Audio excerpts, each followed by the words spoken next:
क्या कहा तुमने? तुम्हें जीरो मिला नोबिता? यार आंसर याद तो किया था लेकिन एग्जाम में लिखते टाइम, टेस्ट में लिखते टाइम उस आंसर को मैं भूल गया। होता है ना ऐसा क्या ये परेशानी आप भी फेस कर रही हैं कि लगे रहते हैं 3-3 घंटे अपनी नोटबुक लेके, अपनी गाइड लेके, आंसर पढ़ते रहते हैं और याद भी कर लेते हैं, लेकिन एग्जाम में जब लिखने की बारी आती है, टेस्ट में लिखने की बारी आती है तो आंसर भूल जाते हो।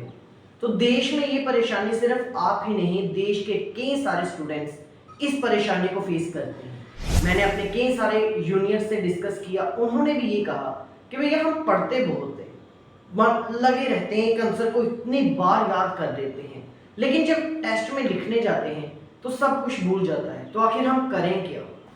आखिर क्यों आती है ये प्रॉब्लम? और जैसा भगवान श्री कृष्ण ने कहा है कि हर एक समस्या का समाधान होता है, तो आखिर इस प्रॉब्लम का क्या सलूशन है ताकि अगर हम आंसर याद कर लें तो वो आंसर हमें भूले ही ना।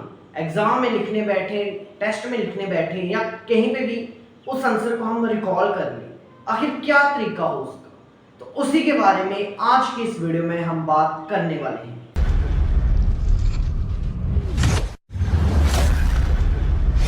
नमस्कार दोस्तों, स्वागत है आपका आपके YouTube चैनल कंबाइन एजुकेशन। मैं हूं गैर महाजन और आज की इस वीडियो में हम बात करेंगे क्या कि क्यों हमें याद किया हुआ आंसर भी एंड मौके पे भूल जाता है। वैसे तो हम आंसर याद करते ही नहीं, लेकिन अगर कभी कभी आंसर याद कर लें तो वो याद करते हैं एग्जाम के लिए, स्कूल टेस्ट के लिए, लेकिन जिस मोटिव से याद किया एग्जाम के लिए, स्कूल टेस्ट के लिए, उसी के दौरान लिखते टाइम हम आंसर भूल गए। तो पता है क्यों प्रॉब्लम आती है आप सभी को? इसका रीजन है लैक ऑफ राइटिंग प्रैक्टिस।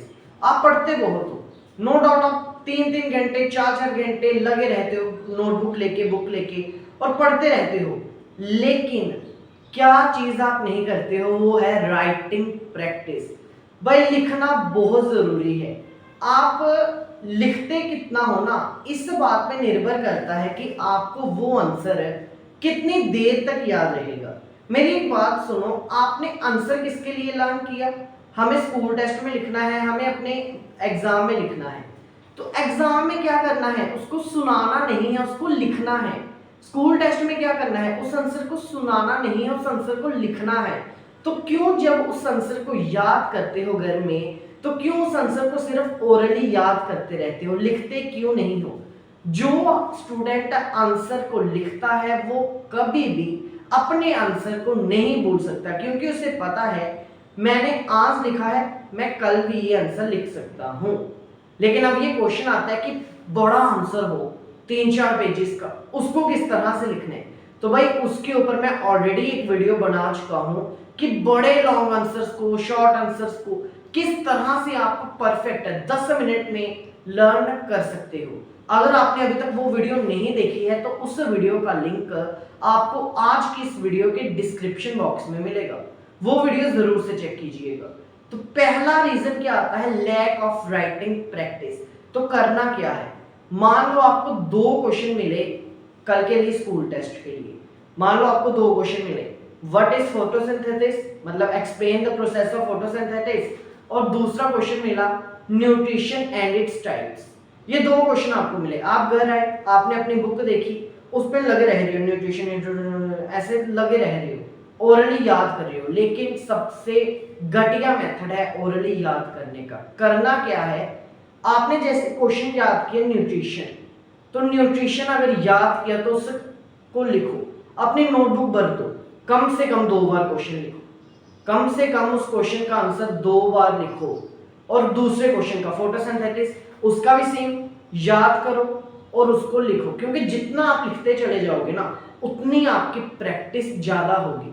और फिर अगर एग्जाम में भूल गया तो फिर मेरा नाम बदल देना, क्योंकि इस टेक्निक से कभी भी नहीं भूल सकता आपको आंसर। करना क्या है? लिखना है, कम से कम 2 बार, और ज्यादा से ज्यादा जितना आपका मन चाहे 10 बार लिखो, 50 बार लिखो, 100 बार लिखो। मैं कई सारे ऐसे अपने दोस्तों को जानता हूं जो अपना एक आंसर लर्न करते थे और उसे लगभग 15 बार लिखते थे, और मजाल है कि एग्जाम टाइम पे या स्कूल टेस्ट टाइम पे उनको आंसर भूल जाए। फिर इतनी स्पीड रहती थी उनकी, जितनी देर में हम अपना नाम वगैरह, रोल नंबर वगैरह लिखते थे, वो अपना आंसर कंप्लीट करके टीचर से चेक करवा लेते थे। फिर हम पे निगरानी रखते थे कि हम चीटिंग तो नहीं कर रहे। तो अगर आपको परफेक्ट मार्क्स चाहिए, अगर आपको गुड मार्क्स चाहिए, तो करना क्या है, आंसर को याद करके उस आंसर को लिखने की प्रैक्टिस जरूर करनी है। और दूसरी ट्रिक जो कोई आपको यूट्यूब पे नहीं बताएगा, जी हाँ, दूसरी ट्रिक ये है कि जब भी आप किसी आंसर को याद करने बैठते हो ना, उस टाइम पे एक आपको टॉफी जो है उसको खाना है। टॉफी, च्युइंगम भी खा सकते हो, टॉफी भी खा सकते हो, और याद रखना है कि मैंने कौन सा च्युइंगम और कौन सी टॉफी खाई थी। फिर क्या करना है, जब एग्जाम देने आप जाओगे ना, जब स्कूल टेस्ट देने जाओगे, तो जैसा ही आप स्कूल टेस्ट स्टार्ट करोगे या अपना एग्जाम स्टार्ट करोगे, उसी सेम टॉफी को खाना है।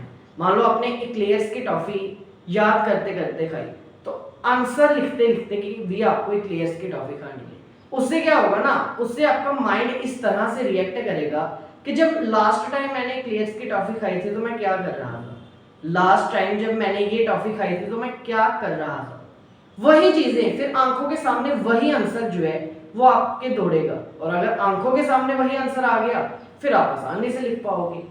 समझ में आ गई बात? क्या करना है, सेम। अब ये मत करना कि यार एग्जाम मतलब लर्न करते टाइम आप मेंटोस खा रहे थे और एग्जाम देने टाइम लगे हो च्युइंगम खाने, फिर कहोगे टॉफी तो खा ली लेकिन आंसर याद नहीं हो रहा कौन सा था। ऐसा नहीं करना। सेम चीज है, साइंटिफिक मेथड है, साइंटिफिकली प्रूवन है कि जो चीज आप लास्ट टाइम खाते हो और उसके बाद अगर वो चीज खाते हो ना, तो आपको रियलाइज हो जाएगा, आपको याद हो जाएगा कि पिछली बार जब मैं वो चीज खा रहा था तो मैं क्या कर रहा था।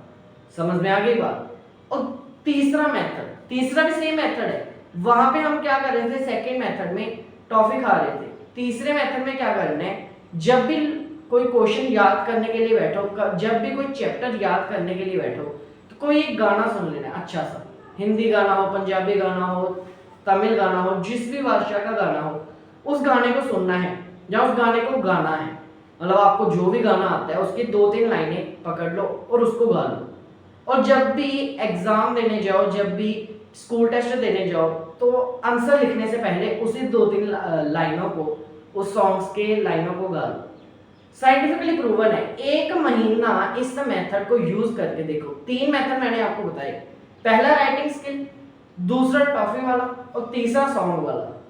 1 महीना इस ट्रिक को अपना लो। और अगर फिर भी ये डाउट रहेगा ना कि अभी भी क्वेश्चन याद किए, आंसर मतलब आंसर याद कर लिया लेकिन एग्जाम टाइम पे, स्कूल टेस्ट टाइम पे उसको डिलीवर नहीं कर पा रहे, फिर डायरेक्टली मेरे इंस्टाग्राम पेज कंबाइन एजुकेशन पे मुझे डीएम कर देना, मैं पर्सनली आपको सोल्यूशन बताऊंगा। बट 1 महीना कंटिन्यू इस प्रैक्टिस को अडॉप्ट कर लो। अगर स्कूल में कोई टेस्ट नहीं भी मिला तो खुद अपने आप को एक टेस्ट दो कि कल मैंने ये 2 क्वेश्चन लिखने हैं, फिर उन 2 क्वेश्चंस की प्रैक्टिस करो। क्या करके, क्वेश्चन को याद किया, लिखा, क्वेश्चन याद करते टाइम एक टॉफी खा ली, और अगले दिन जब लिखने बैठो ना, आंसर टेस्ट देने बैठो, तो उसी टॉफी को खाना और उसी सॉन्ग के लाइंस को सुनना। साइंटिफिकली प्रूवन ये मेथड है। तो दोस्तों आज की इस वीडियो में हमने ये चीज जान ली कि किस तरह से हम एक आंसर को ज्यादा लंबे समय तक याद रख सकते हैं। मैंने आपको पहले भी बताया, इस वीडियो के डिस्क्रिप्शन में आपको वो लिंक मिलेगा कि एक आंसर को चुटकियों में 10 मिनट के अंदर अंदर, चाहे 10 पेजेस का आंसर हो, उसको लर्न किस तरह से करें। उस वीडियो का लिंक आपको आज की इस वीडियो के डिस्क्रिप्शन बॉक्स में मिलेगा। और दोस्तों अगर कंबाइन एजुकेशन चैनल पे पहली बार आए हो तो चैनल को सब्सक्राइब करके बेल आइकन का बटन क्लिक कर लो, क्योंकि इस चैनल पे डेली ऐसी ही नॉलेजेबल वीडियो अपलोड होती है। और इसी के साथ साथ एनसीईआरटी क्लास 6th से लेके क्लास 12th तक, वो भी मैं उन टॉपिक्स पे भी वीडियो अपलोड करता हूँ। तो दोस्तों आज की इस वीडियो में बस इतना ही। Thank you very much.